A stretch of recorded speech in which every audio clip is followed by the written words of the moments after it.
Hello, Autry. My name is Anita Foster. I'm the Library Media Specialist at Autry Middle School in Kennesaw, Georgia. And today, I'm going to be reading you the first chapter of one of my favorite books. Are y'all tired of me saying that? Because, like, every book that I read, I say it is my favorite. I'm muting my telephone because somebody keeps sending me messages and they're on my computer and my phone. Very distracting.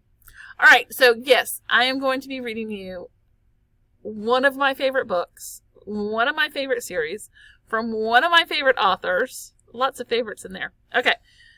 If you like superheroes, if you like the Marvel series, if you like the DC Comics, you're going to like this book. I can almost guarantee it.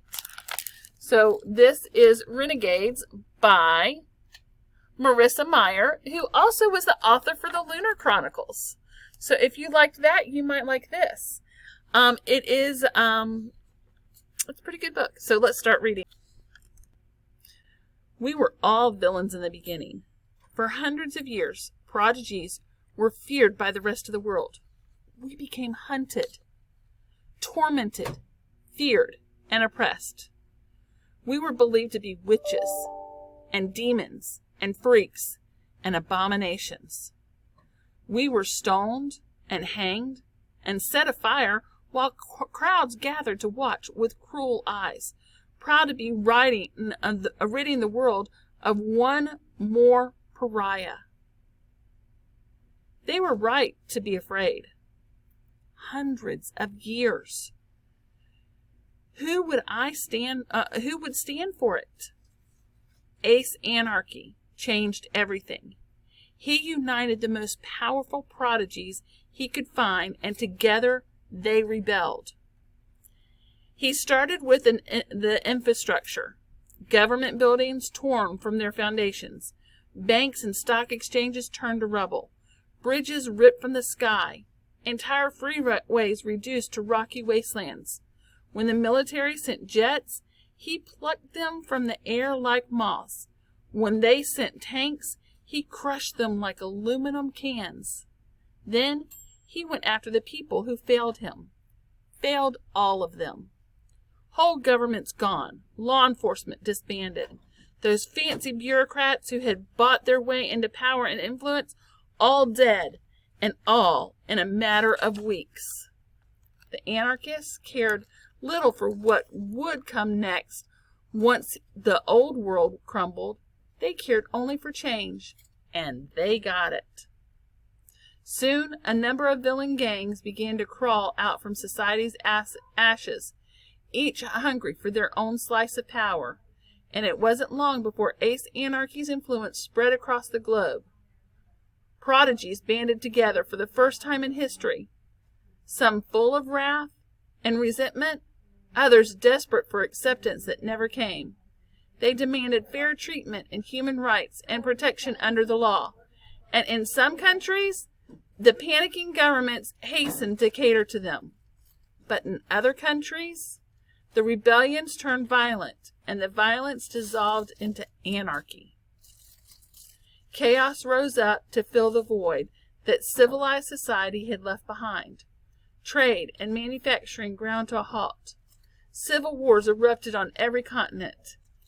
Gatlin City was largely cut off from the world, and the fear and the distrust that prevailed would go on to rule for 20 years.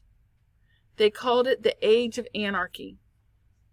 Looking back now, people talk about the anarchists and their other gangs like they were the worst part of those 20 years. But they weren't.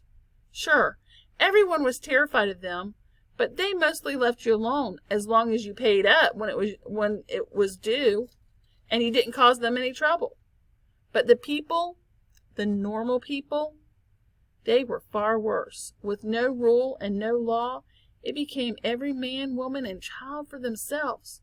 There were no repercussions for crimes or violence. No one to run to if you were beaten or robbed. No police, no prisons, no legitimate ones anyway. Neighbors stole from neighbors, stores were looted, and supplies were hoarded, leaving children to starve in the gutters. It became the strong against the weak, and as it turns out, the strong were usually jerks. Humanity loses faith in times like that. With no one to look up to, no one to believe in, we all became rats, scourging in the sewers. Maybe Ace really was a villain. Or maybe he was a visionary. Maybe there's not much difference. Either way, the gangs ruled Gatlin City for 20 years, while crime and vice spread like sewage around a backed-up pipe. And the Age of Anarchy might have gone on for another 20 years. 50 years. An eternity. But then, seemingly overnight, hope. Bright and sparkling hope, dressed up in capes and masks. Beautiful and joyous hope, promising to solve all your problems, rain justice down upon your foes, and probably give a stern talking to a few jaywalkers along the way. Warm and promising hope, encouraging the normal folks to stay inside where it was safe, while they fixed everything. Don't worry about helping yourselves. You've got enough on your plate. What with all the hiding and moping you've been doing lately? You, take a day off. We're superheroes. We've got this. Hope called themselves the Renegades. And that was the prologue. No, actually, next is the prologue. That was just something extra beforehand. So I'm going to read the prologue next, and I probably won't get to chapter 1 because that's reading quite a bit. But I think I'll read the prologue. Let's see how long it is. Prologue. Nova had been collecting syringes from every alleyway behind the apartment for weeks. She knew her parents would take them away if they found out. So she'd been hiding them in an old shoebox along with an assortment of screws, zip ties, copper wire, cotton balls, and anything else she thought might come in handy for her inventions. At 6, going on 7 years old, she'd already become aware of how important it was to be resourceful and thrifty. She couldn't exactly make a list and send her dad to the store for supplies, after all. The syringes would come in handy. She'd known it from the start. She attached a thin plastic tube to the end of one and stuck the opposite end of the tube into a glass of water she'd filled up in the bathroom sink. She pulled the plunger, drawing water into the tube, tongue sticking out through the gape where she'd recently lost her first tooth. She grabbed a second syringe and affixed it to the opposite end of the tube, then dug through her toolbox for a strip of wire long enough to secure it to the pulley system that she'd built at the top of her dollhouse. It had taken all day, but finally she was ready to test it. She tucked some of the dollhouse furniture into the elevator's platform, picked up the syringe, and pressed the plunger. Water moved through the tube, extending the second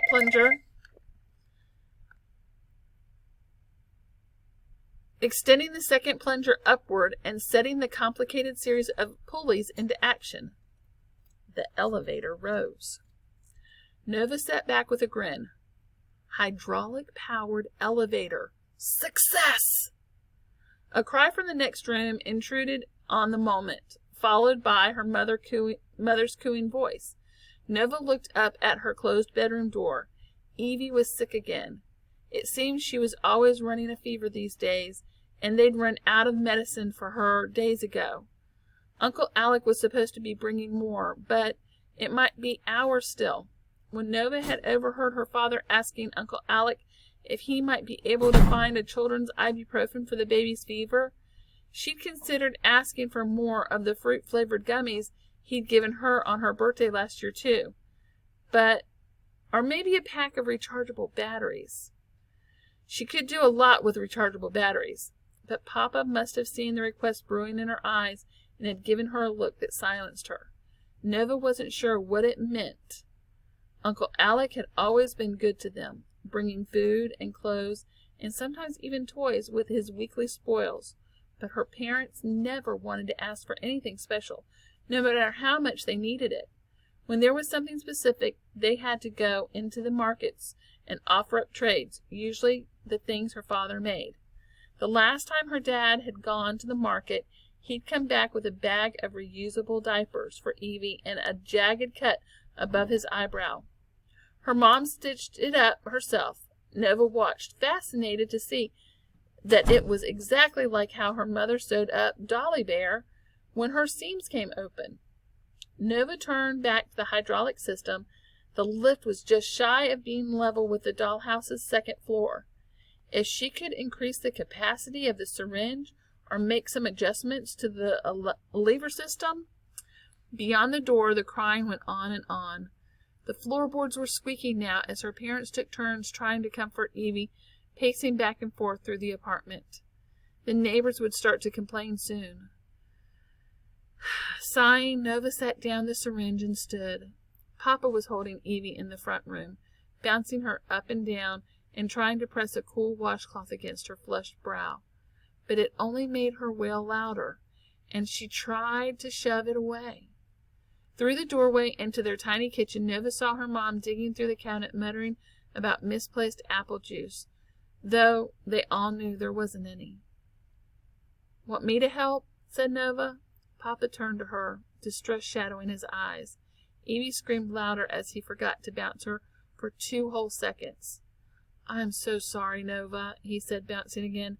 "It's not fair to ask you to do it, but if she could just sleep for another hour or 2, rest would be good for her, and Alec might be here by then."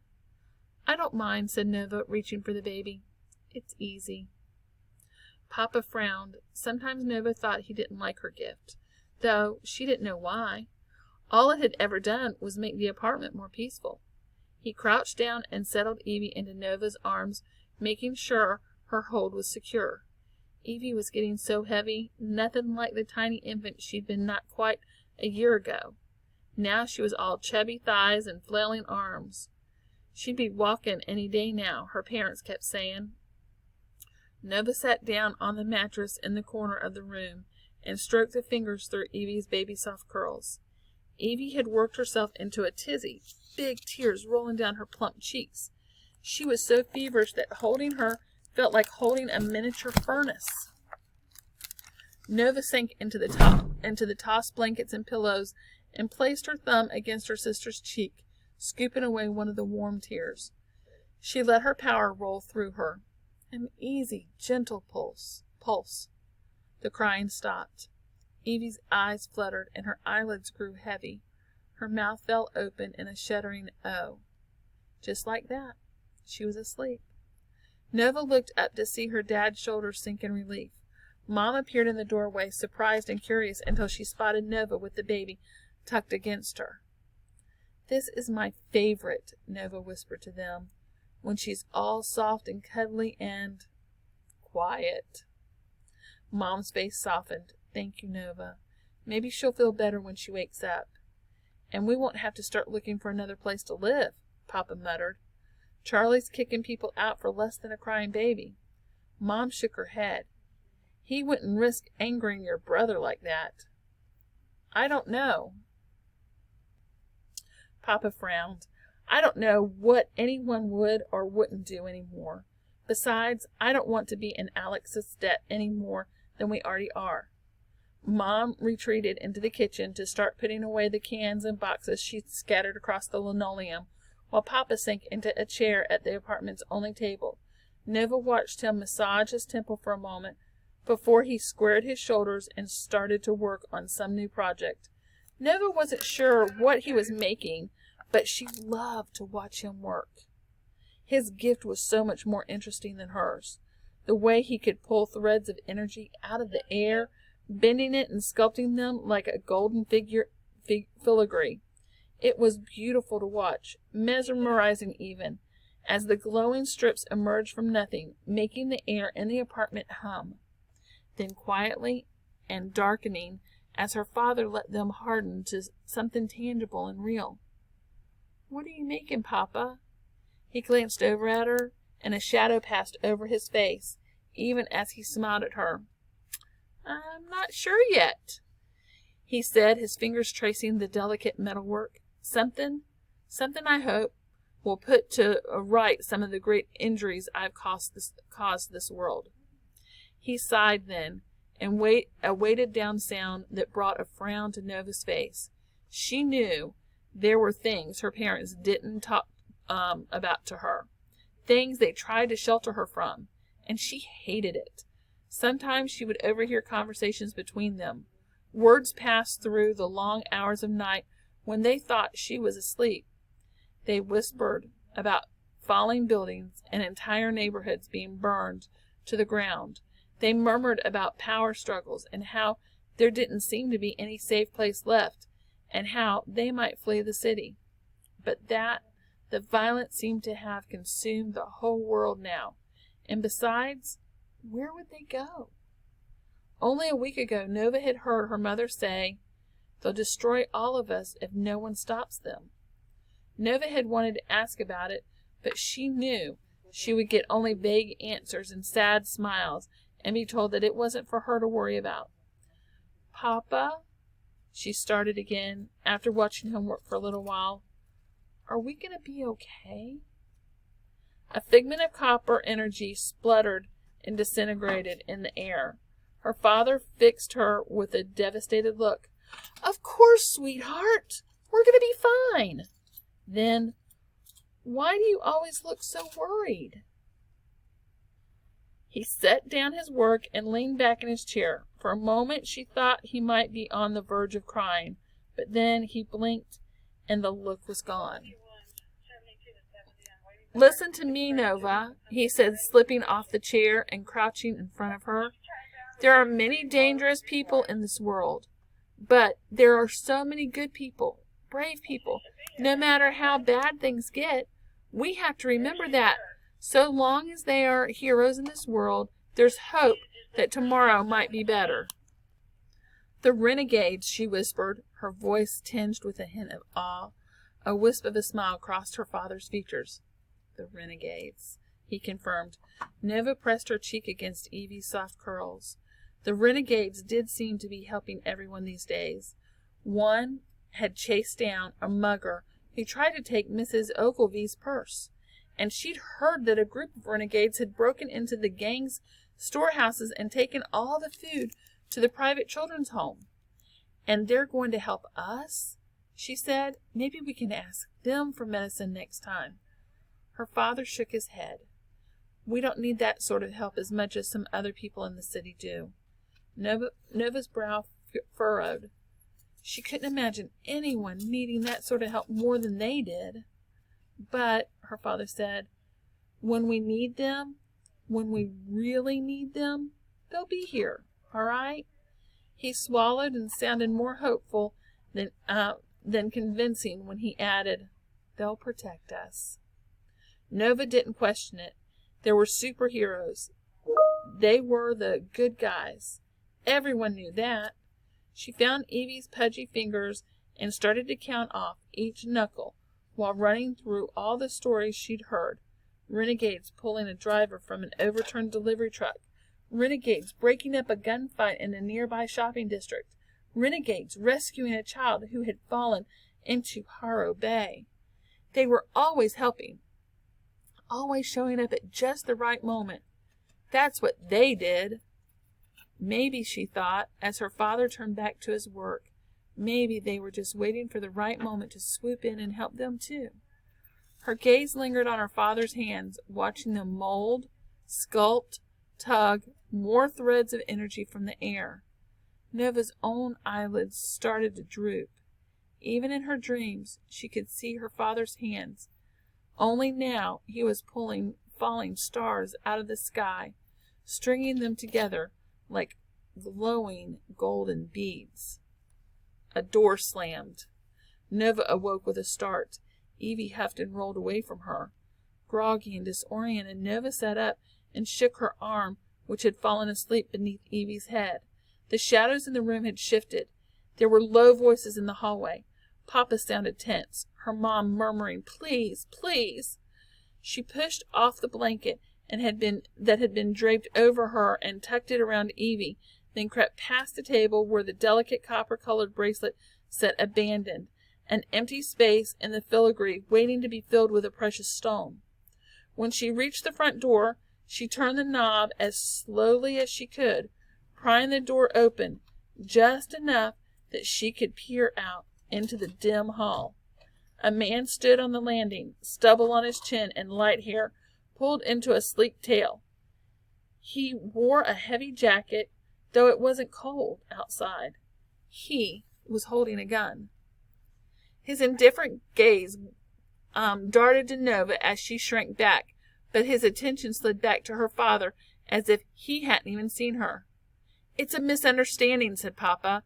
He had put himself between the man and Nova's mom. "Let me talk to him. I'm sure I can explain." "There's been no misunderstanding," the man said. His voice was low and cold. "You have betrayed his trust, Mr. Artino. He does not like that." "Please," her mom said. "The children are here. Please have mercy." He cocked his head, his eyes shifting between them, fear tightening in Nova's stomach. "Let me talk to him," Papa repeated. "We haven't done anything. I'm loyal, I swear. I always have been. And my family? Please, please don't hurt my family." There was a moment in which it looked like the man might smile, but then it passed. "My orders were quite clear. It's not my job to ask questions or to have mercy." Her father took a step back. "Tala, get the girls. Go." "David," her mother whimpered, moving towards the door. She had barely gone a step when the stranger lifted his arm, and a gunshot. Nova gasped. Blood arced across the door, a few drops scattering across her brow. She stared, unable to move. Papa screamed and grabbed his wife. He turned her over in his arms. He was trembling while her mom wheezed and choked. "No survivors," the man said in his even, quiet voice. "Those were my orders, Mr. Artino. You only have yourself to blame for this." Nova's father caught sight of her on the other side of the door, and his eyes widened, full of panic. "Nova, Another gunshot. This time Nova screamed. Her father collapsed over her mom's body, so close she could have reached out and touched them both. She turned and stumbled into the apartment, past the kitchen, into her bedroom. She slammed the door shut, thrust open her closet, climbed over the books and tools and boxes that littered the floor. She yanked the door shut and crouched down in the corner, gasping for breath. The vision of her parents burned into her thoughts. Every time she shut her eyes, too late, she thought that she should have gone for the fire escape. Too late. Too late, she remembered Evie. She'd left Evie out there. She'd left Evie. A shuddering gasp was met with a horrified cry. Though she tried to swallow both of them back, her hand fell on the closet door. She tried to gauge how fast she could get out of the living room and back, if there was any chance of snatching the baby up without being seen. The front door creaked, paralyzing her.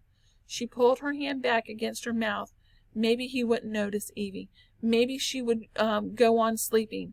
She listened to slow, heavy footsteps, squealing floorboards. Nova was shaking so hard she worried the noise of her clattering bones would give her away. She also knew it wouldn't matter. It was a small apartment, and there was nowhere for her to run. "The renegades will come," she whispered, her voice little more than a breath in the darkness. The words came unbidden to her head, but they were there all the same. Something solid, something to cling to. Bang! Her mother's blood on the door. She whimpered, "The renegades will come." A truth inspired by countless news stories heard on the radio. A certainty patched together from the words of gossiping neighbors.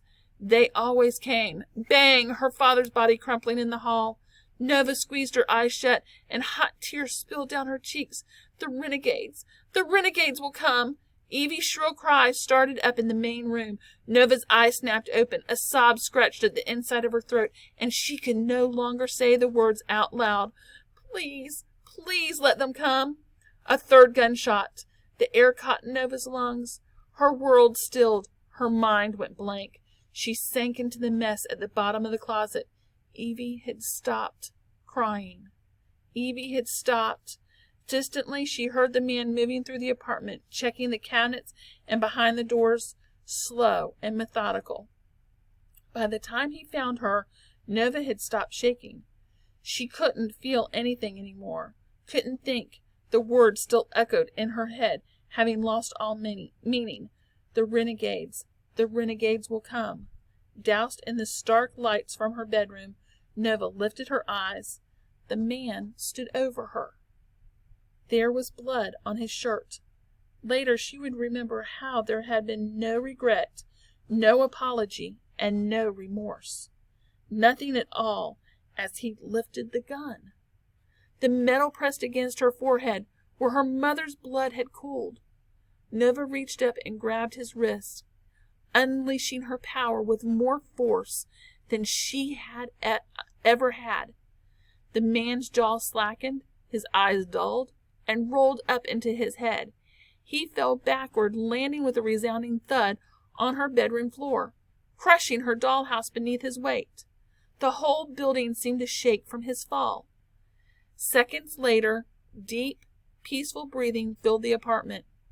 Nova's lungs contracted again. Air moved through her throat, shuddering in and out.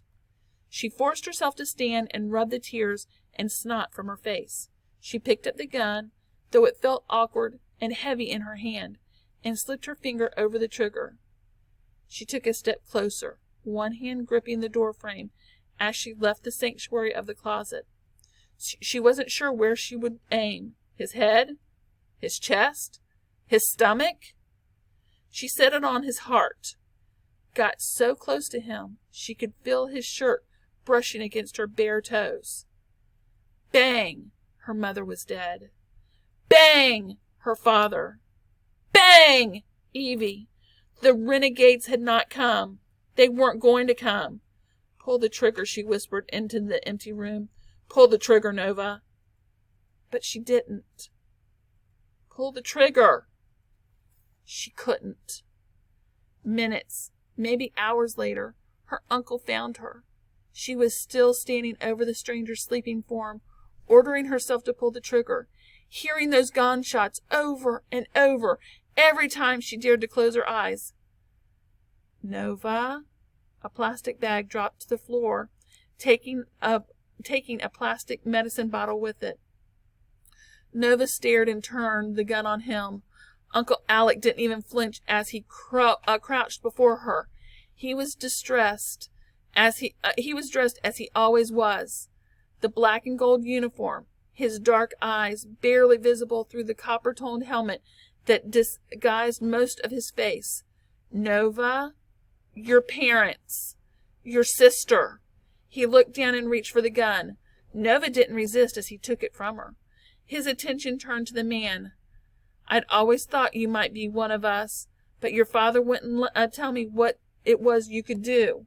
He met Nova's eyes again, pity and perhaps admiration. With that look, Nova fell apart, throwing herself into his arms. Uncle Alec, she wailed, sobbing into his chest. He shot them. He killed. He picked her up, cradling her against his chest. I know, he murmured into her hair. I know, sweet, dangerous child, but you're safe now. I'll protect you. She barely heard him over the noise in her head, the tumult pressing against the inside of her skull.